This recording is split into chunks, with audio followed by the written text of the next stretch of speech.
নমস্কার বন্ধুরা, সুহিতাস রান্নাবান্নায় আপনাদের স্বাগত। আজকে আমি আপনাদের সামনে একটা ট্র্যাডিশনাল বেঙ্গলি রেসিপি নিয়ে এসেছি, চিতল মাছের মুইঠা। তাহলে চলুন শুরু করি আজকের রেসিপি। দেখুন আমি কিভাবে এটা বানাচ্ছি। আমি নিয়ে নিয়েছি চিতল মাছের গাদার পিস থেকে।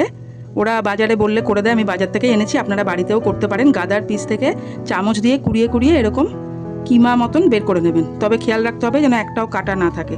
এখানে 500 গ্রাম এরকম কিমা আছে। এর মধ্যে আমি এখন কয়েকটা জিনিস দিচ্ছি। প্রথমে দিচ্ছি হাফ টিস্পুন গোলমরিচ গুঁড়ো, তারপরে দিচ্ছি হাফ টিস্পুন হলুদ গুঁড়ো, হাফ টিস্পুন দিচ্ছি লঙ্কার গুঁড়ো,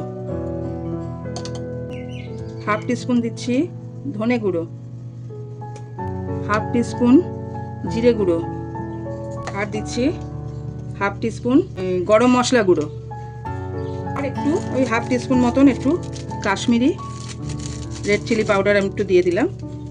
এবার এর মধ্যে দিচ্ছি 2 চামচ পেঁয়াজ বাটা,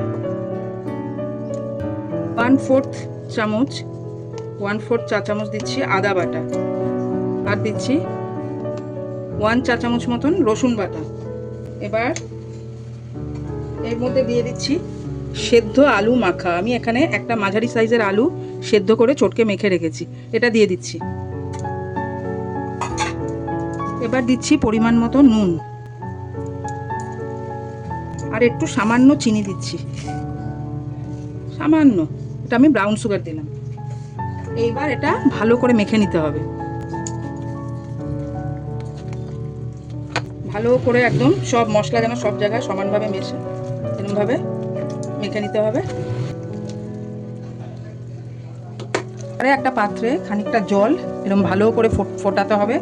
টকবক করে ফুটে উঠলে এই যে মেখেছি আমি, এই মাখাটার থেকে এরকম মুঠো করে নিয়ে এরকমভাবে এর মধ্যে দিয়ে দিতে হবে।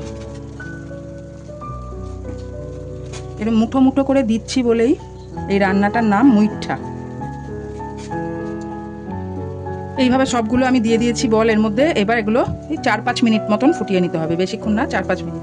বেশি ফোটালে কিন্তু এটা রাবারের মতো হয়ে যাবে, জাস্ট এটা একটু শক্ত হবে সেরকম। এগুলো আমি ফুটিয়ে তুলে নিয়ে আবার ফিরে আসছি। এই যে আমি এগুলো সব সেদ্ধ করে জল থেকে ঝরিয়ে এই মুইঠাগুলো তুলে নিয়েছি। এবার আমি কড়াইতে সর্ষের তেল গরম করে নিচ্ছি। এবার এই মুইঠাগুলো এটা ভেজে তুলে রাখবো, তবে খুব কড়া করে ভাজবো না, হালকা সোনালি মতন করে ভেজে আমি তুলে নেবো।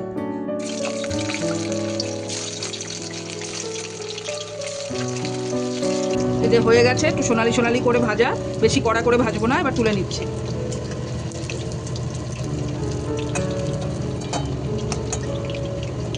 এইভাবে আমি সবকটা ভেজে এরকমভাবে তুলে নিলাম। এবার আমি এর মধ্যে একটু ফোড়ন দেব, জিরে, গোটা সাদা জিরে, শুকনো লঙ্কা আর তেজপাতা।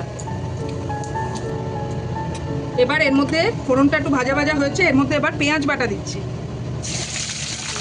আদা বাটা দিলাম, একটু রসুন বাটা দিয়ে দিলাম। এবার ভালো করে কষিয়ে নিচ্ছি। এই পেঁয়াজ আদা রসুনটা একটু ভাজা ভাজা হয়ে গেছে। এবার এর মধ্যে কিছু গুঁড়ো মশলা দিচ্ছি জিরে গুঁড়ো হাফ টিস্পুন ধনে গুঁড়ো, হাফ টিস্পুন লঙ্কা গুঁড়ো, হাফ টিস্পুন হলুদ গুঁড়ো, আর দিচ্ছি একটু কাশ্মীরি লঙ্কা গুঁড়ো। দিয়ে ভালো করে আবার একটু কষিয়ে নিচ্ছি। এবার এর মধ্যে একটু টমেটোর পেস্ট দিচ্ছি। আমি 2 টেবিল স্পুন মতো টমেটো পেস্ট এর মধ্যে আমি দিয়ে দিলাম। দিয়ে এবার সব কিছু ভালোভাবে কষিয়ে নিচ্ছি। মশলাটা ভালোভাবে কষানো হয়ে গেছে, মশলা থেকে তেল ছেড়ে এসছে। এবারে আমি গ্রেভির পরিমাণ মতন এর মধ্যে নুন দিয়ে দিচ্ছি, আর সামান্য একটু চিনি দিচ্ছি টেস্টের জন্য, আর দিচ্ছি একটু গরম মশলার গুঁড়ো। এখন আমি দেব, আবার লাস্টে আমি নামানোর সময় আবার তখন আবার একটু গরম মশলা গুঁড়ো দেবো। এখন একটু দিয়ে দিলাম। এগুলো দিয়ে নেড়ে ছেড়ে এবার আমি জল দেব। আমি যেরকম গ্রেভি রাখবো সেই পরিমাণ মতো জল দিয়ে দিচ্ছি। আমি খুব বেশি পাতলাও করবো না, আবার একদম শুকনো শুকনো করবো না, মাঝামাঝি গামাখা গ্রেভি থাকবে। আমি সেই মতো জল দিয়ে দিচ্ছি। আমি পরিমাণ মতো জল দিয়ে দিয়েছি। এবারে জলটা ভালো করে টকবক করে ফুটে উঠলে আমি ওর মধ্যে ভেজে রাখা মুইঠাগুলো দিয়ে দেবো। আর কয়েকটা কাঁচা লঙ্কা দিয়ে দেবো। জলটা ভালো করে ফুটে উঠেছে, এবার আমি এর মধ্যে কয়েকটা চেরা কাঁচা লঙ্কা দিয়ে দিলাম আর এই ভেজে রাখা আমি মুইঠাগুলো এর মধ্যে দিয়ে দিচ্ছি। মুইঠাগুলো দিয়ে বেশি নাড়াচাড়া করবো না, এগুলো একটু ফুটবে, এই 2-3 মিনিট একটু ফুটবে, তারপরে আমি একটু ঘি গরম মশলা দিয়ে নামিয়ে নেব। আমার পুরো হয়ে গেছে, এগুলো বেশি সেদ্ধ করব না। এবারে আমি গ্যাসটা অফ করে দিচ্ছি, দিয়ে এবার এর মধ্যে আমি একটু ঘি আর গরম মশলা দিচ্ছি। একটু গরম মশলা দিয়ে দিলাম, একটু ঘি দিয়ে দিচ্ছি, দিয়ে আমি একটু ঢাকা দিয়ে রাখছি, তারপর আমি পরিবেশন করব।